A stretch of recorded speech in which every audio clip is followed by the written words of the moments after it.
sure. I'll just be going through my work experience, whatever I've done in the past 4 years. Guys. If you can just, please come sit straight, please.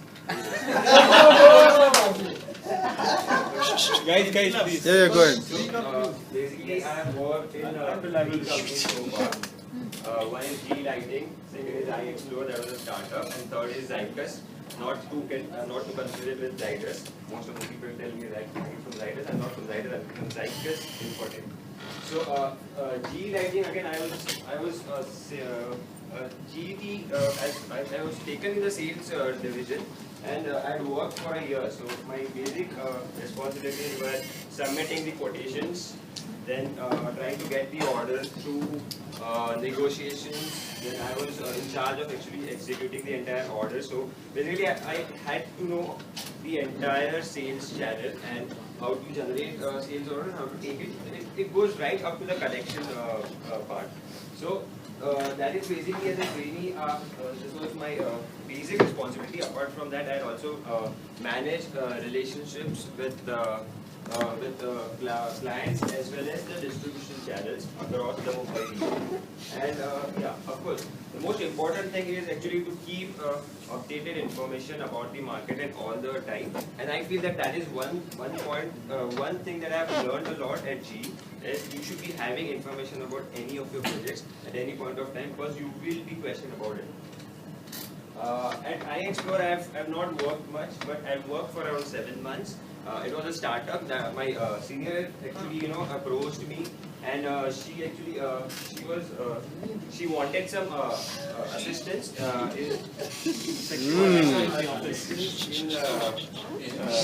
running one model. Yes, guys. Can I concentrate? You can. So yeah.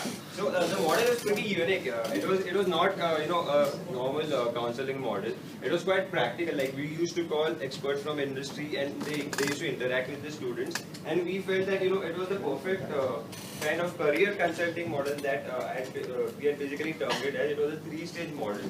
It was pretty interesting. And I was through that Tare Zameen Par hangover, so it was really getting into my mind. Okay, I need to do something. I need to do something different. I already suffered as an engineer, so that was one of the reasons why I had taken this initiative. But after 7 months, I got another offer, which is quite different again. It was as a spend analyst in Zycus. Till date, I have not been able to explain to people what a spend analyst is. But now we can change it and say that I was a procurement analyst, because now that's what they term it as. It is more to do with data analytics part in the procurement domain, and we used to cater basically to the global 1,000 companies. So my key accounts in this case were Colgate-Palmolive, OT, and Diageo. So I used to handle this accounts right from the beginning, and I started as a spend analyst over here, and I finished off as a team lead. So the growth over here was really phenomenal. I got that team lead position within 17 months at the time that I joined. From the time that I joined. Yeah, and the most interesting job that I have currently, Indian member of IICOM.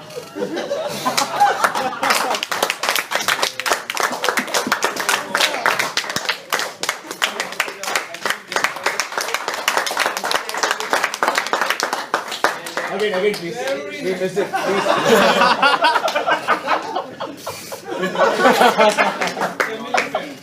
Oh, family, So, reaching to that ARP midterm review, which is still not happened, and of course, very long. What the fuck does Zycus do? Hey, who is the mentor? Drupad What does Zycus do? Tell something about a mentor, yeah. I need some clarification over here. Now I'm starting with my work profile at G. So just a clarification. I would not sell LED lighting or bulbs to a Ganpati festival or any contrary to what you guys suggest. So I just wanted to clarify before I Pull up. what exactly I told you. What I used to do. We used to sell McDonald's. the commercial as well as the retail space and stadium lighting. So we had sold lighting solutions to Samay Mani Singh Stadium, Jaipur. It never worked. Chinnaswamy Stadium, Bangalore. Yeah, and anything? It didn't work. Yeah? It didn't work in I wasn't involved. He'll send the service. He'll send the service engineer. So this is Keith Chinnaswamy Stadium, Bangalore. He has no face to go back. Now here is where we come into the picture along with the lighting designers. Whenever we used to get a project, first thing that we used to do is try to make a simulation of the entire environment, try to understand which luminaire will fit in a particular environment, be it the commercial, be it stadium, or be it the retail space or the street lighting. So we had this software called Europic. So this software belongs to Philips. This is Dialux. We do not give our software just like that. So this is Philips, and in this, if you see, we first select the luminaire, then we try to design and we try to achieve the lux level, which which is important to that particular area. So in commercial lighting, if you say if you require around 250 to 300 lux, so we basically see the lumen output of the luminaire, how much it is giving, and accordingly we need to place and design the entire space. So we do coordinate with the consultant and the architect in this case. Now this particular picture, it basically shows the lux distribution of the What is stadium. lux? So you will see the red, the middle one is actually where the pitch is. So the maximum lux level has to be achieved at the middle pitch level in the stadium. So we take a lot of time while designing this lighting solutions. It's a cricket. So it's basically, it is shown till 300 lux. In the middle of it, it is shown till 300 lux. And it is not clearly showing the pitch. Actually, the pitch should have more maximum lux level in the middle. It should be around 500 to 600. So this is something that we had to take into consideration. From this, we build the AutoCAD drawings, and from there we take the requirements, we discuss with clients. And why we are at it, basically we have 4 sets of clients, I would say, the decision makers in the entire process, and we need to close the loop before we can even think of getting an order. So those are the electrical consultants, contractors, architects, and end users. So the most fascinating thing over here is there is one decision maker out of the 4 of this. Sometimes it's not the end user. Sometimes it's not the contractor. It might be the consultant. At times it can be the architect. That was the best part. Like when you are interacting with them, you need to know, you need to find out who actually is the decision maker amongst all of this. Once you get that, once you get to know that, and then there is one person who will be buying. Probably the decision maker might buy, or in this case, probably a consultant is making decisions, but a contractor is buying.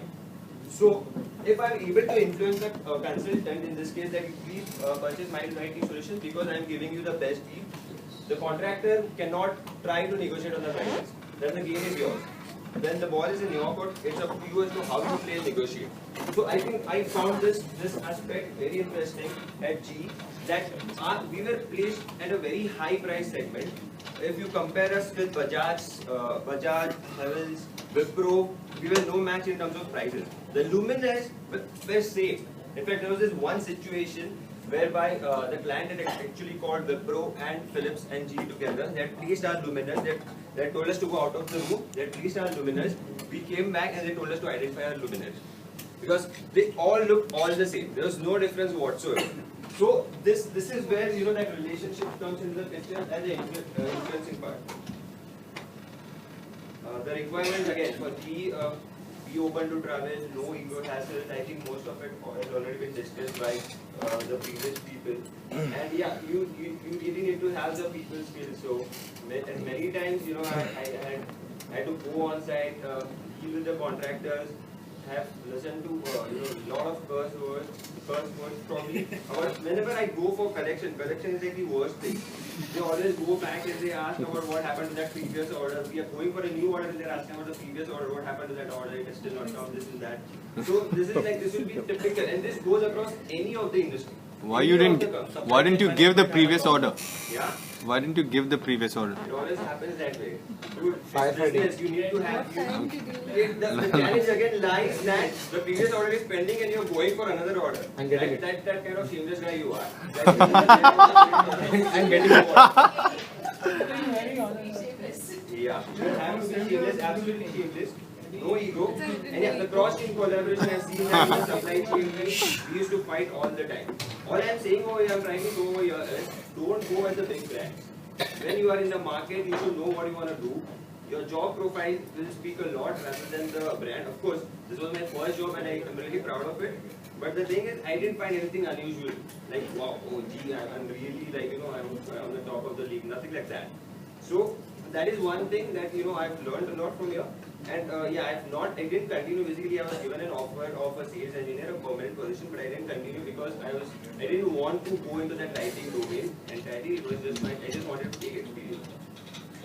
So that was key for me. Then between that, there was iExpert which I'm not explaining. I'm just going to Zycus, where I joined as a spend analyst. So it's just brief. These are all the solutions that were offered by Zycus. So it starts from the analytics part. I was actually placed over here. It slowly started expanding its product and then started with the sourcing part. The sourcing part is something that we have been a bit introduced to in the supply chain lecture that I'll just show how it is related. So in analytics, what we used to do is, basically we used to get the procurement data from the global clients. So in this case, it was Diageo and Colgate for me. They used to give their data. Our job was to basically cleanse them in the sense that we need to classify the data, like a pen. In the data, I'll see the invoice, descriptions and everything. I see it's a pen. I classify it in pen and I show it to the client. Okay, you're spending so much of amount in pen, you're spending so much amount in bearings. So basically mostly we get all the indirect data from the clients where they have actually not worked upon. And the data is in millions and billions. So basically we are using database and all other techniques to compress the data, take it out, again classify it and plug it through our AutoClass model. That's what we used to call auto classification. And then we used to put it on a software as a service tool on the web, whereby the client can actually access that particular link and take out the report, more like an MIS report. So this is basically to show the client the visibility, and secondly about savings opportunity. That in that case, if savings opportunity in a sense, like I will take you the Kraljic matrix, and here I wanted to show. This is about the sourcing part that I was speaking of, as to how it all gets related. So through analytics, we try to find out for one particular category how many suppliers are there. So if I see that for bearings or say for computer equipment, I have around 1,000 to 2,000 suppliers, I need to cut them down. So for me, this would be the most sought after area where there is high value and there are many suppliers. And the way normally the global, globally also, there are commodity managers placed in every organization. And then there are the procurement managers, and then there are certain finance team as well, along with it. So they all coordinate together. Finance team have their own agenda for the classification of the data. Procurement team have their own agenda. So there is a category manager as well. So there will be a category manager for a bearing. There will be a category manager for, say, a ball. They will all be separate. Probably in MRO category entirely. So what we are doing over here as Zycus, as a small company, we are trying to tell them that you being the expert in your field, we still find that there is a possibility of saving in your field. That out of the 1,000 vendors, you give business only to 200 vendors, like a 20-80 rule, the Pareto rule, and those 200 vendors will give you 80% of the business. So what we are saying is, you ask for discount, you go for contracting, everything will help you out with everything because we have all the tools integrated. So this is basically where it is coming from, the sourcing part. And then once the requirements are through, once we know that we can do sourcing in this particular category, we need to offer them the auction tool. That is the iSource tool, where the reverse auction would happen and the Dutch and the English auction would take place. So again, this was a very relatively new field when I had joined in, and it is still a new field. It just caters to global clients. You should have that inclination towards data analytics, to be analytical, absolutely. This point for those who are thinking to go in that supply chain analyst domain. I have seen many people from this company going to a supply chain analyst role in a company like Merck's. So I have seen many people going from this company to Merck's because they find this experience somehow relevant. We have dealt with some of the global clients. We know the process and practices of some of the global clients, how they work. So that they basically want those techniques, those how it works globally, and then how it can be implemented in every other way. Okay. So I think from what I have seen, it's a good scope to get into that supply chain analyst domain. Yeah, client handling, of course, you should be absolutely sure. It's like for us in Zycus, customer focus used to come first. By hook or by crook. So if we have to stay by 3 o'clock at night, we had to stay to attend our client, and we have we have to meet all deadlines because we are dealing with the best of the clients over here. And yeah, it's a relatively small company, so you have a lot of work. So the difference that I see with G as opposed to Zytel is that here there is not a big name. The profile was interesting. Then I had a big name. The profile was okay, fine, not that extraordinary. So this is what I find these are the learnings for me, reason for leaving from monotony, and the fact that I have reached certain level. If I would have stayed back, I would have stayed back there for forever. Then those are not my plan. I was really looking for something different, probably in the consulting side. So those are my reasons for leaving and learning.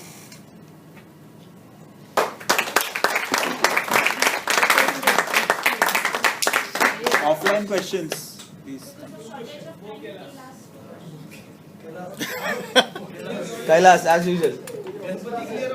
Ganpati, September, no supplies.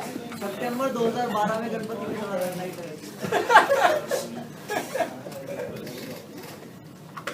Anything? Rashmi, 4 CGP notified. 4 CGP notified. Yeah.